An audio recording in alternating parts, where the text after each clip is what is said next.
If you're still saying I like in every conversation, it's time for an upgrade. Hey everyone, welcome back to Fluentify English Podcast. Today, I'm giving you 10 better ways to say I like so you sound more fluent, natural, and confident in English. So, over to Fluentify English Podcast experts. All right, welcome to the deep dive. Today, we are going to be diving into something I think all of us do, like probably a million times a day when we're speaking English, and that is talking about our preferences. Yes. Expressing the things that we like. Right. We all learned that I like pretty early on, and it is, totally correct grammatically. There's nothing wrong with it. Yeah. But what if, that's the only tool you have? Hmm? In your expressing preferences toolkit. Right. I mean, I like is a good starting point, right? You learn it early on. Yeah. But yeah, if you kind of keep relying on that too much, it can make your English sound, well, a little bit basic, a little bit repetitive. Yeah. And just not as engaging as it could be. Yeah, it's like you just sound like a broken record. I like coffee. I like this podcast. I like sunny days. Yeah, exactly. It gets a little vanilla, doesn't it? Yeah, it does. Yeah. It does. So what we're going to be diving into today is how expanding the ways you talk about your preferences can really elevate your spoken English. Yeah. You can start to sound more fluent, more confident, more natural, closer to how a native speaker would speak. Yeah. It's a key thing in bridging the gap between the textbook English that you learn in school and how we actually use the language. Yeah. Whether you're in casual conversation or you're giving a presentation at work, you're in an interview for a job, or even if you're doing something like, an English proficiency exam. Yeah. Right. TOEFL or IELTS. Yeah, definitely. And it's not just about sounding better, right? It's also about just having a wider palette to paint with, right? Right. You're able to convey how strongly you feel about something. Yes. Are you just kind of mildly interested or are you completely captivated? Yeah. And you're able to kind of adapt to different situations. Right. You might speak differently to a friend versus to a new acquaintance. And ultimately, it just allows your personality to come through a little more clearly. Yeah, for sure. So for this deep dive, our aim is to give you some alternatives to I like, and we're also going to explore some practical ways to actually work these into your everyday speech. Yeah, definitely. So let's dig into this I like thing a little bit more. It is simple, it's direct, but what's the catch? Well, I mean, if you think back to those examples that we gave, right? I like coffee. I like this podcast. It gets the message across, I guess. Yeah. But it doesn't really invite any further conversation, does it? Right. It doesn't show that much enthusiasm. And that's the thing, I think, is that, native speakers will often use more colorful language. Right. When they want to express, how they feel. It's a difference between saying, the food was okay. Yeah. Versus, wow, that meal was incredible. Every bite was bursting with flavor, Yeah. One is just stating a fact, and the other one is really creating an impression, Yeah. and making people kind of lean in and be like, oh, tell me more about that. Exactly. Yeah. And I think also in different contexts as well, right? If you're just relying on I like, it can limit your impact a little bit. Okay. Imagine you're in a networking event and you just say to someone, I like meeting new people. Right.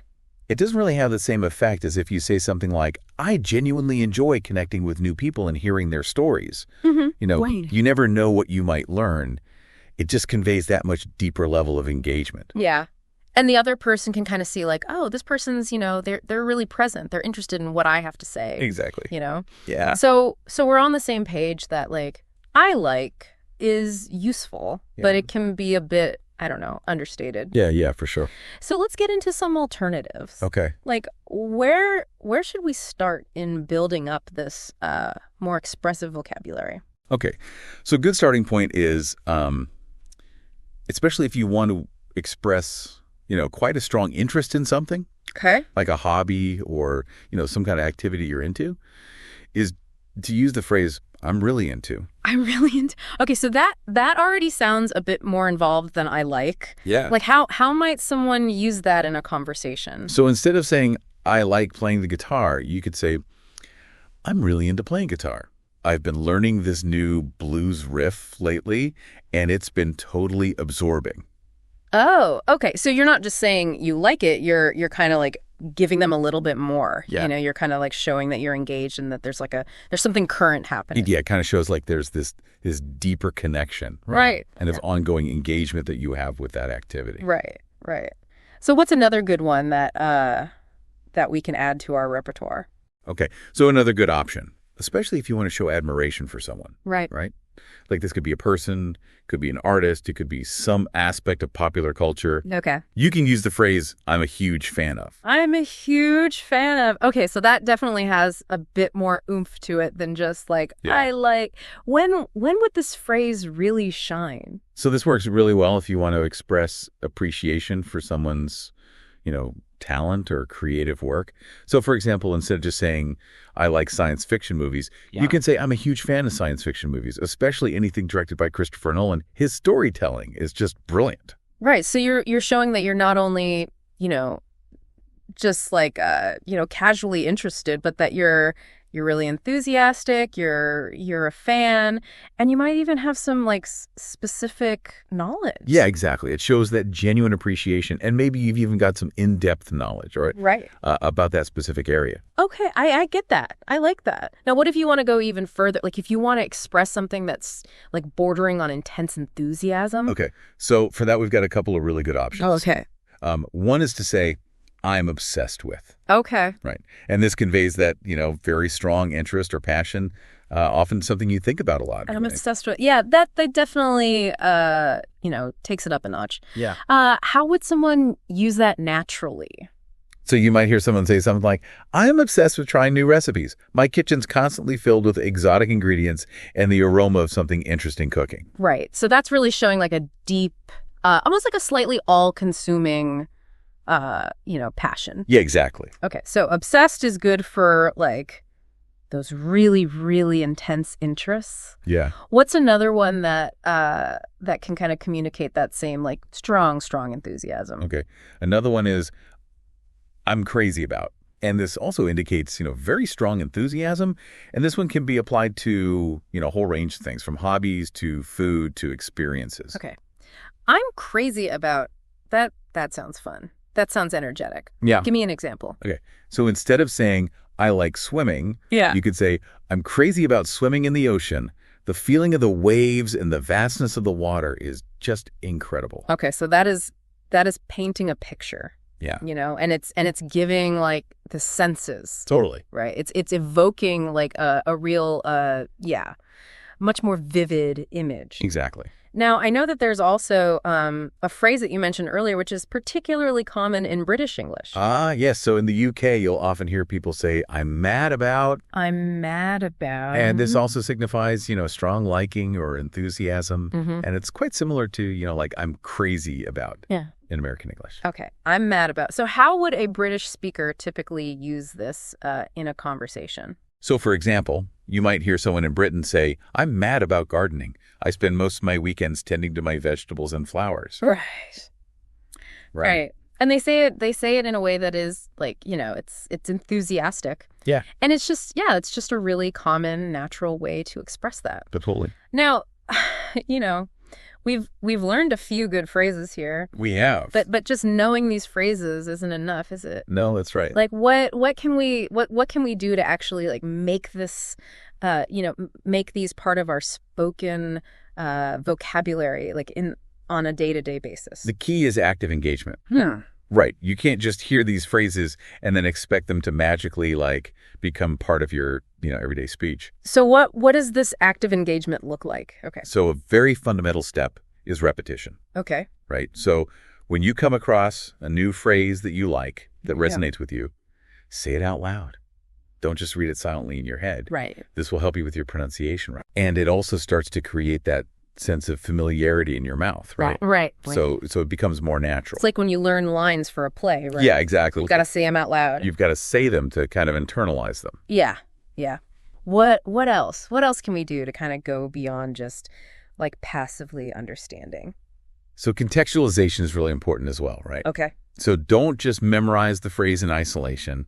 Think back to those situations and topics that we talk about as examples, right? Mm-hmm. And also try to notice these phrases when they're used in, other conversations that you hear. Okay. Maybe in movies or TV shows or even in books, right? Right. Understanding when to use each phrase is just as important as knowing what it means. So it's kind of like understanding the nuances, and really like when it feels natural to use them. Exactly. When they have the most impact. Yeah. And then really making an effort to swap out I like when you are speaking. Right.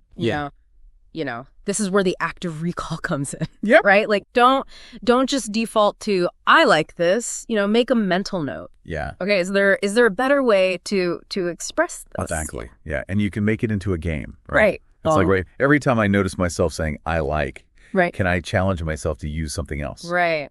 Right. Now, are there any other kind of like hands-on exercises that people can try?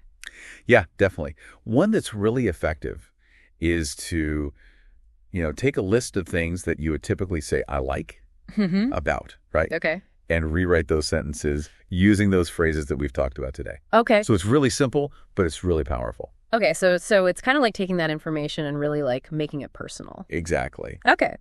Now when it comes to actually like memorizing these so that they really come out naturally, are there any like specific techniques that are particularly helpful?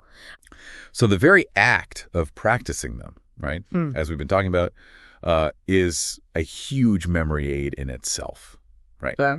Like engaging with the material through repetition, through that active application like we're doing now. Right. As you listen to this.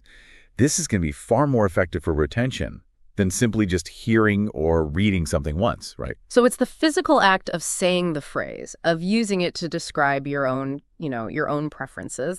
That's really important. Totally, yeah.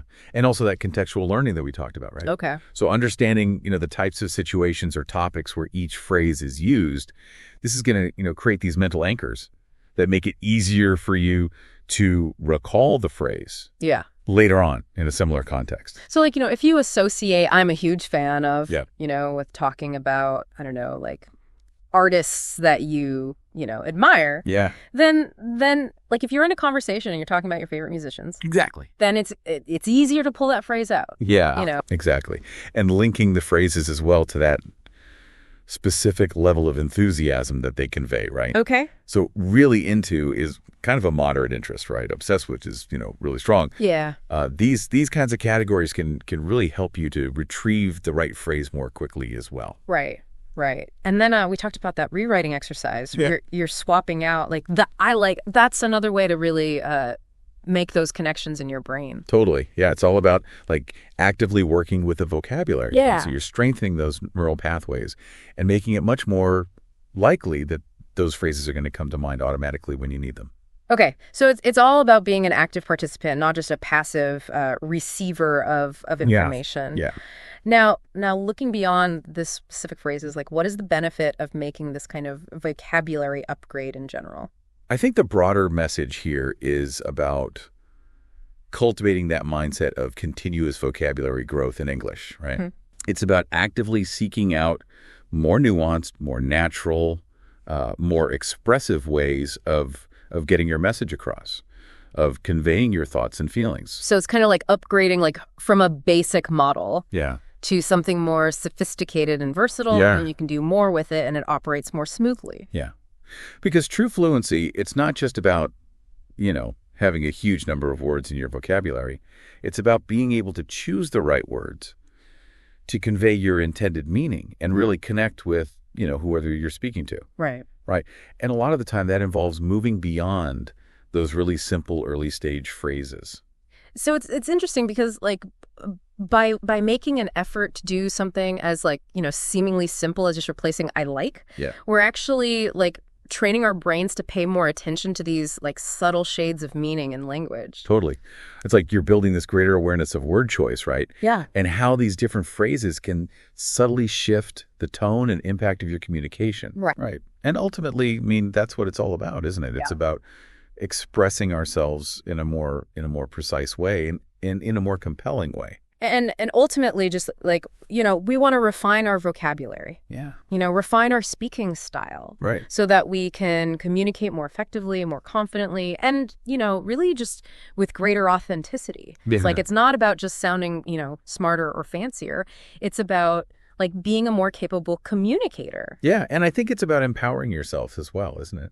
It's like, giving yourself that linguistic toolkit to really express the full spectrum of, your thoughts and feelings. Yeah. Yeah. So let's kind of like bring this all together. Okay. The key takeaway here is that like I like serves a purpose, right? Uh-huh. But actively expanding your vocabulary beyond that, offers a lot of advantages. It makes your English sound more fluent, more confident, more natural, and also just more engaging to whoever you're speaking with. Yeah, for sure.